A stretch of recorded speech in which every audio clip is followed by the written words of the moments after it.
reaction video of me reading one of my first fanfics. This is not going to turn out well, but I just wanted to always do this because I know how cringy my original stories are. So first, we'll go on my fanfiction account. Not going to say what my fanfiction account is. You're not allowed to know. I have a lot of stories on there. 4 pages worth. Alright, so last... Okay, so it's not my first story. It's... 8.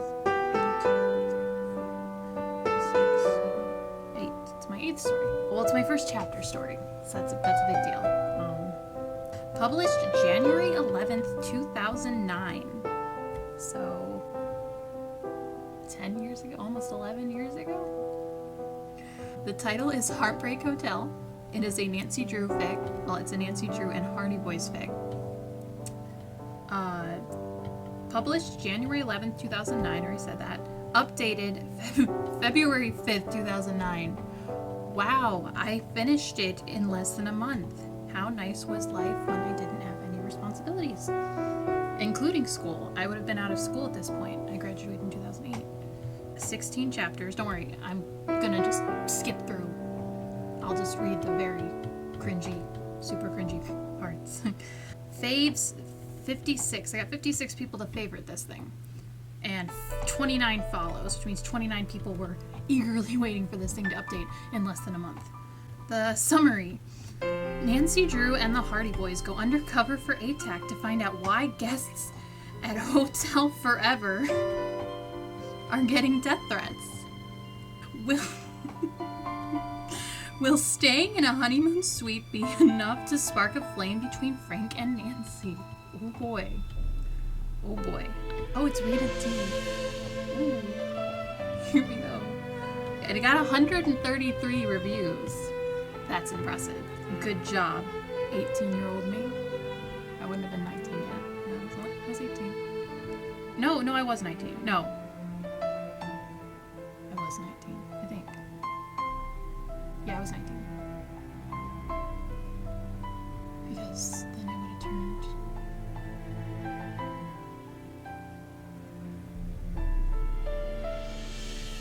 Yeah, I was 19. I'm so sorry. Okay, yeah, I was 19. Okay.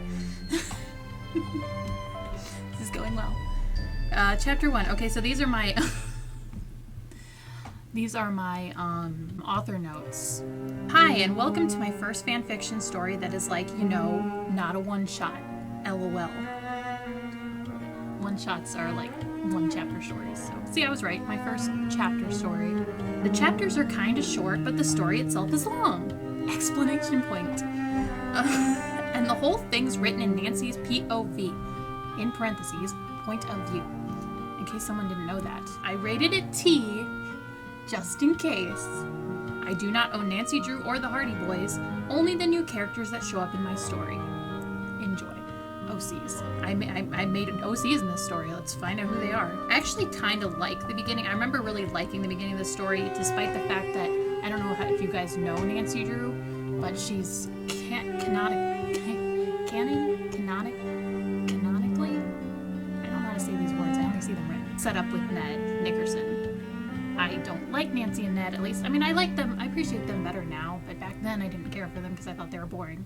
I was all about Nancy getting with Frank Hardy. So for that to work, I purposely made in this story, I made Ned and Nancy break up, so there wouldn't be any, like, awkward cheating or anything. But I also made Ned evil, which he's not. He's the opposite of evil. So I'm gonna just read the beginning a little bit. I'll probably skip. I knew it was coming, so I didn't bother crying. I knew something was wrong just by the way Ned's voice sounded over the phone. Meet me at Manny's, his voice echoed in my mind. Our favorite diner. The diner we spent our first date at. Nothing felt real. I felt motionless where I sat, and everything around me was a distant blur. Sorry, it was a distinct blur. Ned and I hadn't been all that close recently, since I haven't had many cases lately. Wait. They weren't close, even though she didn't have cases. The cases would send her away, which would make them not close then, but she's saying they weren't close because she hasn't had cases. I don't know. It seemed we were better... Okay, I should have just kept reading. It seemed we were better apart than together, which was weird. so I pointed out how weird that was. Hey, said, oh sorry, he said this quiet. Hey, Ned said quietly, sitting across from me at the booth. Hey, I returned monotonely. I wanted to smile at how terrible he was at doing this, but the muscles in my cheeks were frozen, as was every other part of my body. He apologized and came over to hug me, a normal gesture that would normally make my heart melt, but this time my heart remained frozen, like my muscles and everything else in my body. I feel like I used the word frozen way too much. I would get it. Nancy was not herself at this point. Oh, by the way, I'm realizing now as I read this that you're not supposed to know Ned's evil yet. I remember making him evil, though. At least I think I did, or maybe I just made him a jerk and he's not evil. He's not the culprit, I don't think. After hanging up with Bess, it was pretty much time to go to bed, so I decided it was already time to go to bed. What did they meet for? I mean, she said it'd been early when he called, but did they meet for dinner or something? Or like, how long was this time with Bess? I don't know. So I decided to change into my pajamas. When I opened the door and looked at myself on the full-length mirror on the door,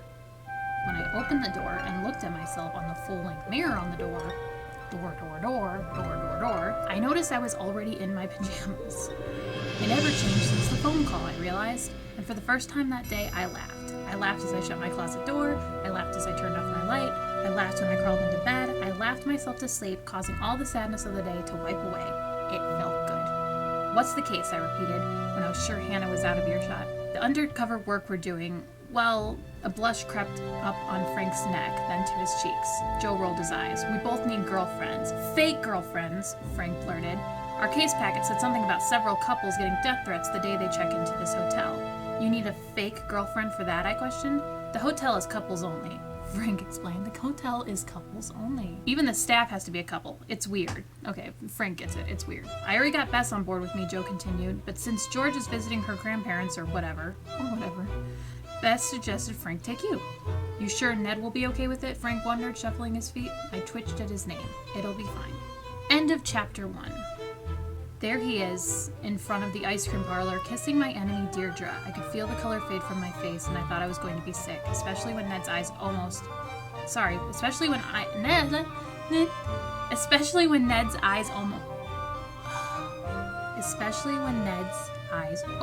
and he noticed me. We'd only just broken up, and he'd already had a girl fall for him. Or maybe he'd been seeing her way before we broke up. That's dark, Nancy. That's dark.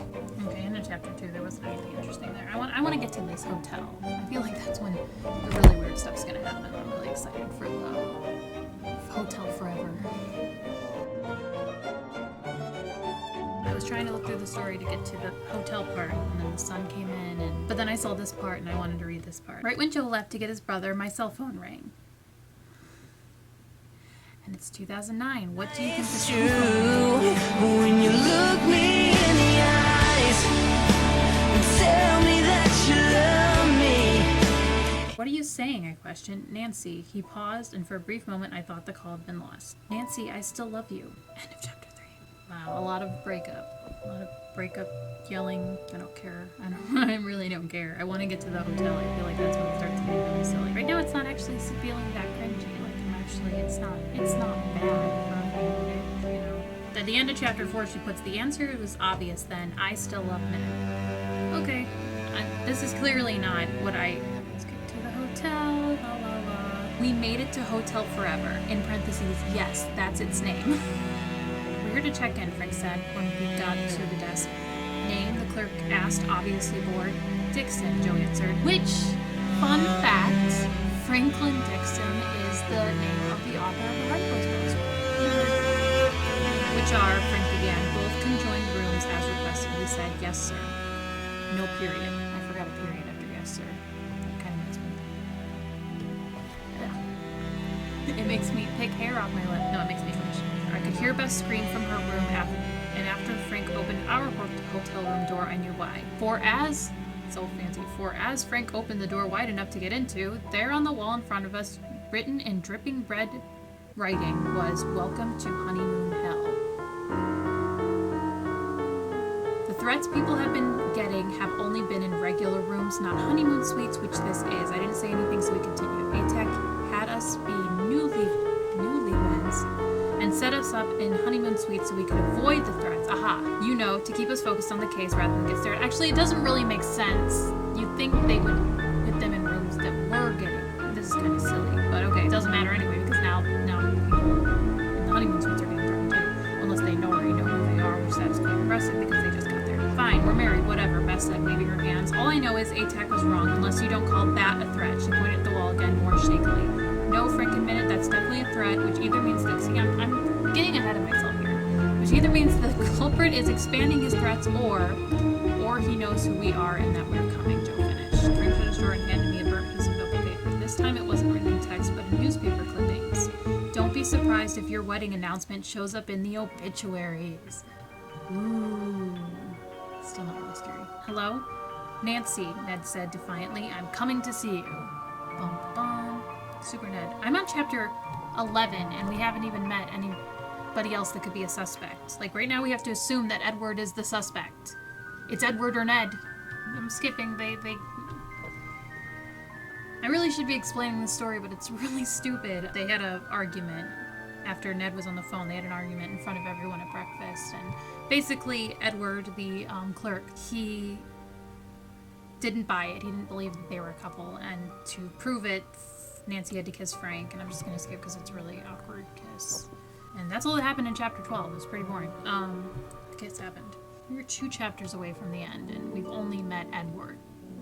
It's gonna be Edward. I think it is Edward. I don't remember the reason why, but it's Edward. Or Ned. What do I know? I'm married to this. He pulled out a picture frame and thrust it at my face. I studied it continually. He pulled out a picture frame. He pulled out a picture frame. He carries a picture frame on. You're married to an iguana? He grabbed the frame from me. Whoops, wrong picture. Oh, he's got 2 frames. He handed me another picture. He carries 2 frames with him. One of an iguana. This one was a person, a woman, a very pretty woman. What's wrong with her? About 2 years ago, my wife was diagnosed with partial depression. Oh, this just got deep and tragic. She tries so hard to cope with it, but it's gotten so bad, medicine doesn't even help anymore. Sometimes she can barely make it out of bed in the morning. I love her to death, but we are not as happy as we used to be, I'm afraid. You made up this whole love-themed hotel, I asked, moving my arms around. Yes, he smiled, a true smile. Clever, huh? I don't understand, I thought. If your marriage doesn't seem to go so well, why'd you make a romantic place where all sorts of marriages and relationships? Your marriage doesn't seem to go well. That's a weird sentence. It makes me happy, he said simply. After a day at work, I come home, try to spread the love from work onto her. The first year did nothing, but the more love and happiness I bring home with me, the more I know it is, which is the whole reason I made this place for her and only her. I'm starting to think it's the wife now. Doesn't seem like it is Edward. I don't know. My lawyer even hired a group of undercover agents to pose as couples here at the hotel. Oh, he knows about this, so he can't be the culprit. It's definitely his wife. Needy Nickerson. I'm not gonna worry about it. Just needy Nickerson. She kisses Frank in front of Ned. This is where Ned cracks. At least I didn't make him. He gradually turned into a jerk. I know. He wasn't even really a jerk. It's almost over! This last chapter! What was that? I exclaimed. It came from our room, Joe answered. It must be the culprit, Frank said.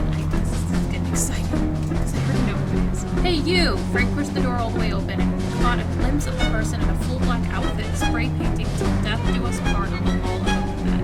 The figure turned and threw the spray bottle towards us. Frank and I managed to dodge it, but it hit fast right into her temples. She was out cold. Joe waved us away. Go on, I'll stay with her. Get that culprit. I nodded and ran to the door. He's heading toward the front desk, Frank yelled. The culprit snickered at us and slid down the stairs banister. Frank did the same, but I stuck to the stair steps instead. The same thing. What in the world? Ed cried. Ed, it's the culprit, I answered for him. I'm thinking it was Edward, Frank whispered breathlessly to me. I whispered back. Gosh darn it. Okay, pretend I whispered that. Frank stepped up to the cloaked figure and pulled off the black ski mask. I gasped at the same time Ed did. Leslie? He questioned bug-eyed. That's right, his wife sneered. But why? Why, she asked, even though it was obvious she knew the answer. This hotel, Ed, is the worst idea you've ever come up with. All this lovey-dovey crap, like love really matters, she said. Love doesn't exist. People don't really love each other. They just lust each other. All life is anymore is money and sex. Ooh, there's where the T rating comes in. I made this hotel for you. Edward whimpered. Because I love you, Leslie. Oh, so this is just about love, right? She asked. So if I were to check now, there'd be no money in that cash register, correct? Well, yes, there would. Exactly, she laughed. Don't you see what I'm saying, Ed? The world misuses love. They don't treat it right. They think love as something else. There is no love. People around her started speaking up, trying to prove her wrong. It wasn't working, as I noticed her roll her eyes about a dozen times. So all the threats, Edward shook his head disbelievingly. They were all from you? She grinned, baring her teeth. I was only helping these young people realize the mistake they were making. I wasn't really going to kill them, just scare them off a bit. It worked for some of them. Until you had to go and call some agents, she jerked her head towards us. Don't you see my reasoning, Edward? Do you really think I deserve to go to jail? I was only helping people, and nobody got hurt. She pouted at him, and for a second I noticed Ed's hand trembling to let her go. I love you, Leslie, he finally spoke, but what you did was wrong and not true, he breathed. Love is real, and I know deep down you know that. I just wish you could see that. Technically what she did is not worthy of jail. She definitely should get in trouble, but unless people like killed themselves over things that she wrote on their walls and stuff, she's not in jail. Hours later, Edward handed his wife over to the police, crying softly. Okay. Oh, she wasn't going to jail, but she was under house arrest, and she was going to counseling every Monday, Wednesday, and Friday. It was still hard to believe it was Leslie. It was only a good thing we had heard her in the other room, or we had never known. Well, yeah, because you only met one other person, Edward. After all, our guest was on the staff, not the staff's spouses. You didn't even know any other staff. I was thinking it was Ned this whole time. The end. Here's my ending note on this whole story. See? Yuck. Well, I'm sorry I had to end it, but I was just getting nowhere with both the mystery and the romantic part of the story between Frank and Nancy, so I tried my best. Please R&R. I don't know why. R&R means read and review. They already read it. Unless you hated it. Unless you hated it. No, I don't take constructive criticism. Thank you. Byes for now. Smiley face. That's it. That's my story.